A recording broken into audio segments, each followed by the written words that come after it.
I was thinking about logic and how science as logic doesn't see how intelligence can exist beyond words. We think words are intelligence. It's intelligence that creates words, and we don't see that difference. We don't see the space in which words arise. And in that way, I was thinking in terms of children on the autism spectrum that are maybe seen as like unfortunate and maybe less intelligent because they're less able to pick up words. We don't see that there's a different intelligence in action, and we don't actually see that they're kind of proving that there's a lot more to intelligence beyond words than we realize, because they're able to remain in that state of play and wordless intelligence longer. I was thinking too about how I talked about how children with autism need a lot more love. They really need unconditional love in order to flower, because they can sense what's not love. It's almost like they are highly sensitive in the same way, and a tantrum in a way is their bullshit meter of them realizing something's happening that's not love. And so, and also, they're being born in a time where they're not going to be institutionalized as much. And someone was telling me about how at an airport you can get a stamp for your passport if your child is on the spectrum. And if you have that stamp, you can go to the front of the line in checking in, and you can go to the front of the line to get on the airplane, because they realize that these children get quite distressed in waiting in lines. They don't understand, okay, stand here now for the next hour. They don't understand why they just have to stand there in a line. So they'd be running all over, or they'd be maybe getting upset. And so they've made it so the kids can go to the front of the line with the family, of course. And I thought to myself that this is an instance, as a small example, and I'm sure there's lots out there in the case of children with autism, where they are able to have a different process that understands their needs. So in a way, it's like a redesign of reality for those children. It's changing society, it's changing the structure of the system to support these children to be able to travel in an easier way. So it's facilitating that. And I thought that was really awesome. And then I like to think and extrapolate, well, how are they going to change so many other things for these children to be able to flower in society?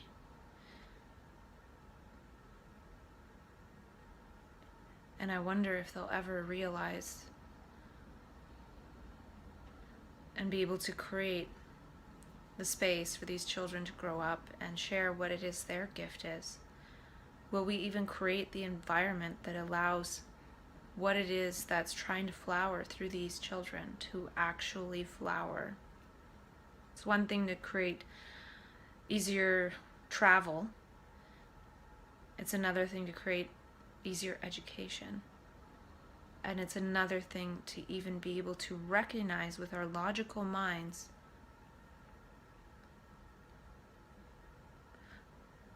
their gifts and their intelligence that's different than our logical minds. Will we be able to recognize it? And will we be able to support them for that to flower? They have a lot better chance. I think their experience is also a trans-conscious experience. And they have a better chance in a way because they're innocent children and they're being born this way, or they're acquiring this, or however it works.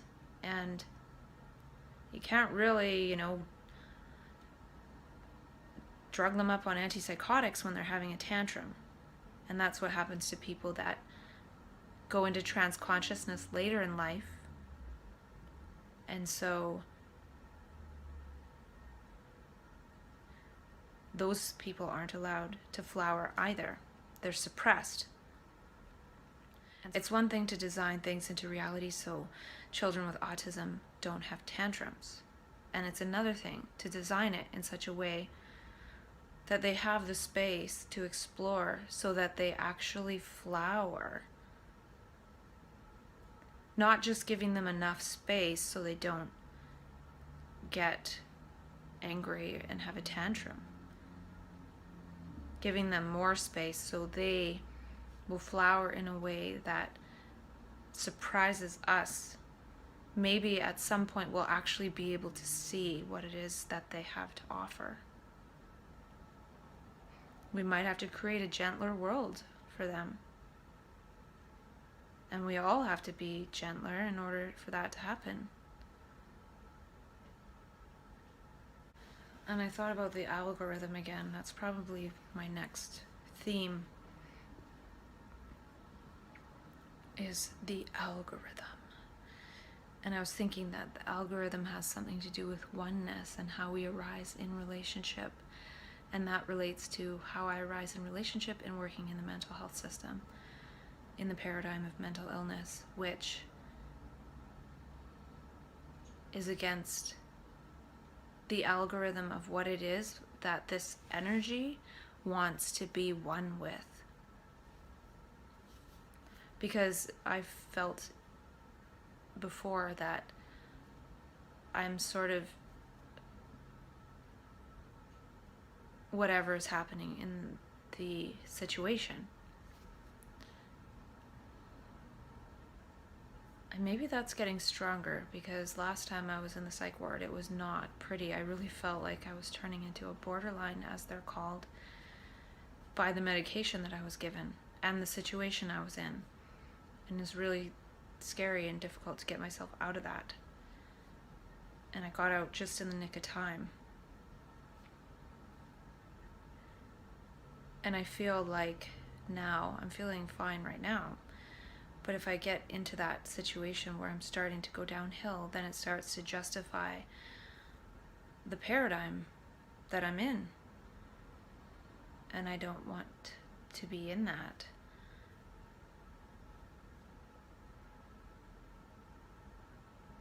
When I'm arising in that relationship with the mental health system, I want to be like, you guys have it largely wrong.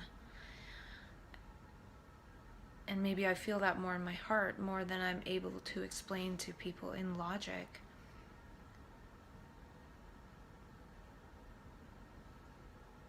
Maybe it just hurts.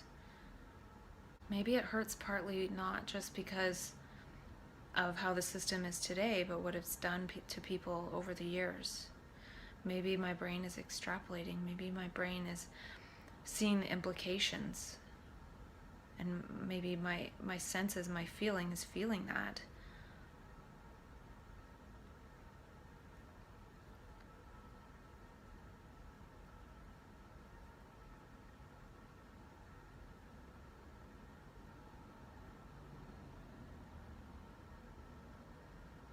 And it's sad, because if I get back to a place of super distress, then my friends and family have to feed me back into that. They don't really have a choice. There's no other options. And so then I put them in the place of needing to do that. And then that creates some tension with my family a little bit, because then that happened again. And then when I'm in that distressed state, I start, if I'm interacting with my family, then I'm taking stuff out on them when I allowed myself to get into that place in a way. So again, it's adding more justification to the scenario, and I don't know, it's just... And it's interesting that I'm having trouble doing linear documents right now, but I can speak from my heart, and I can do heart-centered things. Maybe it's because I'm more in my heart center, and that's more activated and more energetic. So it's difficult to use this logic processor. And the heart has a different logic. And I wrote that the heart logic is beyond ego logic and is the true algorithm of quantum processing. We are aware, consciously aware, of a few bits of information. Yet the heart is aware of a lot more, and I think that's blocked by the ego rationality. And it's interesting, when we're in fight or flight, I read that we get access to more like 21 bits of information, whereas if we're in regular consciousness, we have access to about 4 bits. I could be off on the numbers a little bit. And it's interesting, in fight or flight, we don't need the ego. It sort of goes away. We're in a state of being ready to flee or ready to fight. And so I feel like if we just didn't use the ego, we weren't being used by it, then we would have access to more information. So again, being more in one's heart-centered consciousness, which I think happens in the trance consciousness experience, it's almost like the heart center takes precedence and the ego takes the back seat. It's not like everyone's ego completely disappears and everyone has a clear mind and things like that. It's that a person is acting based on the heart information first, and then the ego comes in and sort of rationalizes things afterwards, versus acting based on rationality and blocking out what's happening with the heart and sort of rationalizing away what's happening with the heart. And so the heart logic is blocked by the ego logic. And also, if we were following our hearts, we wouldn't necessarily be following what our ego mind has programmed us to think is pleasure. So thinking is seeking pleasure and avoiding pain. And when we're in our heart and following our heart, we're just following our heart. We're not seeking pleasure and avoiding pain. And I was thinking about how the fear state opens us up to more bits of information. And that could be part of what the extreme athletes do with the flow state, is they get into activities that they're sort of in fight or flight because they're doing these extreme activities that could actually lead to death. And I was thinking about how our ego sort of programs us into thinking, okay, I'm going to do this, and then I'm going to do this, and then I'm going to be successful, and blah, blah, blah. And in that thought process of how we're programmed to think is life, there's some sort of safety in that. Like step 1, step 2, step 3, and then I'll be happy. One day I'll be happy. Whereas if we were in the state of consciousness where we were in synchronicity and creating and learning and unfolding, that would almost be like death is just around the corner, because one isn't planning this little safe existence. So I think that's part of what happens with manic consciousness and synchronicity, is one is in that flow because one is just full out living and not delaying living through instant gratification and delayed happiness. And part of the death thing could be related to how in synchronicity one is having an experience of ego death, because one is moving in and out of being one with whatever it is one is experiencing. If I am in a state of awe, I'm one with that, and I'm not in my ego processing. If I was in my ego processing, I wouldn't be in a state of awe. And so then maybe I go back into ego processing, but then I have a conversation with somebody that is a stranger and it gets kind of deep. Well, now I'm not in ego, I'm being relational. So in a way, these times where the ego is not operating is an ego death. And ego has to be dead or non-functional in order to be in the flow state. And so one can do that through being relational with someone, or one can do that by experiencing beauty and nature. And I feel like too, when a person goes into trance consciousness and their heart brain is more the initial processor of things and the leader, one seeks more of these relational experiences and these awe experiences because it is a holistic processor of things. And when we're seeing holistically, we're acting holistically, which isn't an ego thing. And I wrote down that it seems the fear state gives us that extra bit of energy to process the extra bits, from 4 bits to 21 bits. But it also could be that since the ego is temporarily disabled, that's what is the extra energy. And I've talked about that before, how the ego wastes energy. And so we have that energy because we're in the fear state, and we need it in case we need to act on these bits of information that are coming in, these extra bits. So it seems like also that those extra bits of information are there because we know we need to act. And Krishnamurti talks about how thought is inaction, and to me that means that in a state where one is going to be acting, one might automatically have access to more information. So people that are acting in the moment have more information that they're accessing because the thought is actually preventing one from acting. Even if one is doing something, they're not really acting because they're in their head, they're somewhere else in their mind. So it seems like action gives that extra energy too. And we don't need to necessarily be in a state of fear to be in a state of action.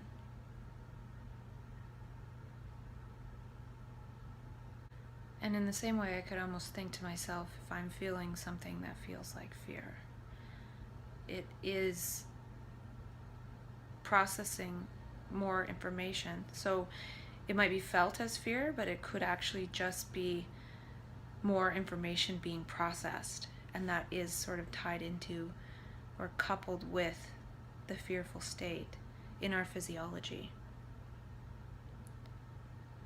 Because usually that's actually when we reserve action, like fight or flight, life or death, then we must act. Otherwise, it's easier for one to be a psychological, emotional, and physical couch potato.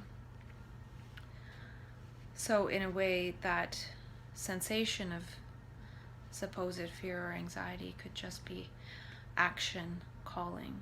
And this job I have is kind of like inaction, sitting around looking at a screen. That's not really action. And so it could be a reaction to inaction and a call for action. And in a way it is, because so many times when a person experiences so-called anxiety, it leads us to not take action because we're feeling that fear, but really there's some sort of action that needs to be taken. And I was thinking about 2 movies that are coming out in the next while. One is Healing Voices, and I missed the screening that they had in my area, but I ordered it. I pre-ordered it, and I think it comes out in about 2 weeks.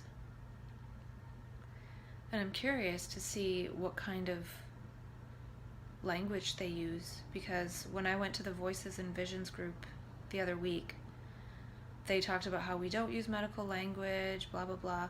And then the people that presented on the Hearing Voices conference in Paris, they talked about how the Hearing Voices movement and group of people don't associate them with the mental illness paradigm at all. They see themselves as a totally separate thing. So I'm assuming this movie will touch on that. And it's interesting because I'm not a voice hearer at this time or anything like that, but I really resonate with what they're doing, in that they're saying this is not a medical thing, this has nothing to do with mental illness. And then people that join up with that, they co-support each other in that they hear voices, but they don't see themselves as less than. They don't see themselves as mentally ill or deficient. And I feel like whatever it is that I'm talking about with myself in self-dialogue, I don't know if it would be like trance consciousness or visionary. I've talked about visionary stuff. Visionary sort of sounds like, oh, I see things. And I don't really see things as much as I am a deep processor of things, and I extrapolate things, and I see the implications. I see what's implicit. And when I see what's implicit and I talk about it, I make it explicit. So perhaps it is that I see the implicit order of things. And not all the time. Like, I've gone through periods where nothing comes to my mind screen. So it's not like, oh, this is how I am all the time. But what I've realized is lately it seems like I'm like this more so. Maybe because I'm talking with myself. And I feel too that I've finally found a process to keep up with it in a way. And I've talked about how if I just write stuff down and then put it on the shelf, I don't even know when I'll get around to it. So by writing a bit of stuff down and then talking about it and then just keep going like that, and then when I edit videos, sometimes I see something else. And again, it's not seeing as in, oh, I see it right in front of me. I understand something, I see how something might work. And it's not necessarily, oh, this is how it works. But it's a process of learning. And since my brain has sort of been going in this way for a while now, because I've been doing the videos, it could be that by doing the videos, it's a way for me to witness it in myself and make it explicit. So then more can sort of come out. Because if I'm just writing and I'm never revisiting it, or I'm writing it, I'm not speaking it. So this process, and I've talked about it before, is like writing, reading it, speaking it, and then watching myself speak it because I'm just editing out the gaps and things. And that makes me hear it and see what I'm saying as I'm saying it. It's a process that I think is allowing it to unfold differently.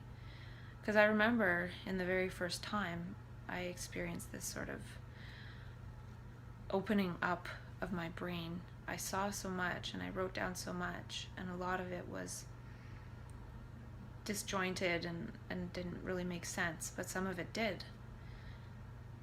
And then some of it, even if it made sense, it kind of was freaky, even if it was positive, because it was so out there.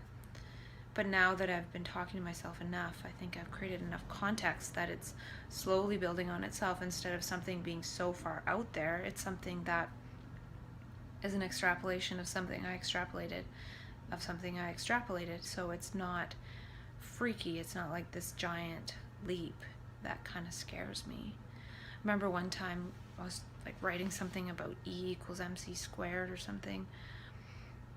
And then I just like had this major, what would be called a panic attack, and I was just writing about E equals MC squared. I don't even know what it was. I'll probably find it one day. But the process of writing would scare me. Maybe it was the process of learning itself that was sort of scary, this process of learning. So it just seems that I found a good process.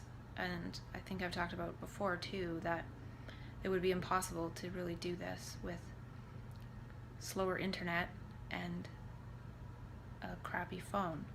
So technology is sort of caught up with what it is. It seems that the best medium is for me to talk to myself about this. And so it almost feels like my brain is now unfolding learning in a certain way that I don't have to rely on the mental illness paradigm. In a way, I feel like my brain has created enough context that I feel safe in outgrowing it.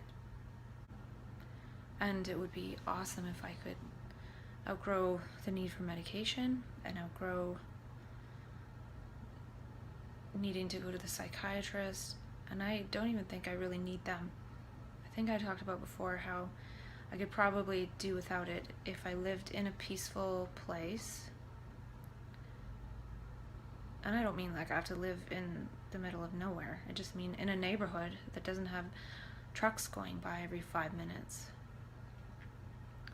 And also,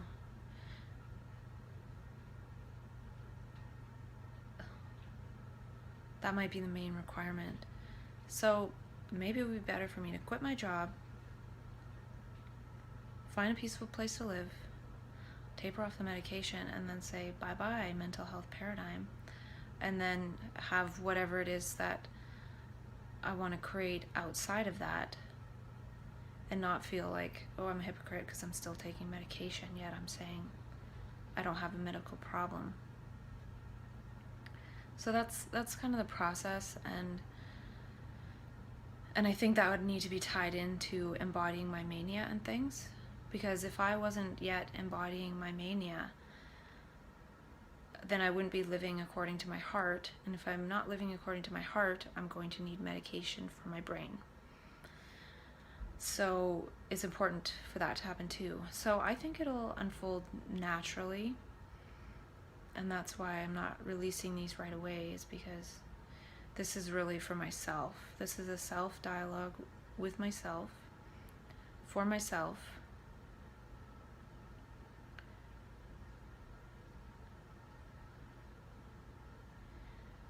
And so, yeah, with the Healing Voices movie, I'm really curious to see if what they say and the things they talk about in the movie are congruent with what it is I've been talking to myself about, because this is different than the mental health paradigm, sort of drawing examples and parallels and differences and things. And since the Healing Voices movement is about, or I guess it's the Hearing Voices movement, but they call it Healing Voices movie, which is interesting. I'm curious to see if a lot of what they say is parallel to what I've been saying. Because part of me, I've done some reading in the past and things, and then I'm doing all this talking, and then the bits that I do come across, it seems like they are very congruent to what it is that I'm saying, even if it's something not really related to what I'm talking about. Even with that article about how the universities are trying to make policies more in alignment with well-being, so people don't get so stressed out, so they can actually do well because they're not stressed about the whole process. And so they were talking about hiring listeners to listen to people through universities so they have someone to talk to. And I was thinking, wow, that's exactly what I envision for my community of people who have some distress and need someone to talk to, but instead get a pill. And so that's the ECPR thing. So I just see parallels of things happening that are in alignment with what it is that I'm talking about. And that's awesome. So I'm really curious to watch that movie and hear what people have to say and see if it resonates with what I'm talking about for myself in self-dialogue.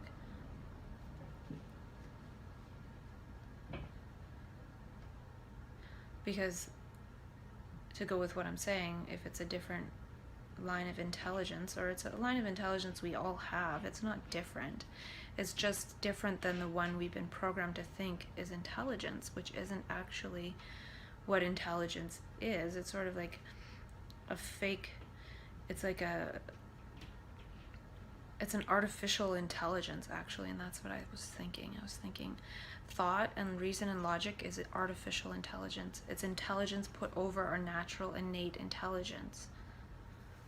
So we already have artificial intelligence. We have programmed biorobots walking around telling people what intelligence is when they're just programmed. And there's another movie coming out that I also pre-ordered, and I'm not sure when it's coming out, but it's called Crazy Wise, and it's been a long time in the making, and I'm sure it'll change a lot of things, and I don't know what it's about, exactly, but I know it'll be about different perspectives of mental health. And so I'm interested to watch that too, to see if it's congruent with what I've been talking to myself about, creating context about.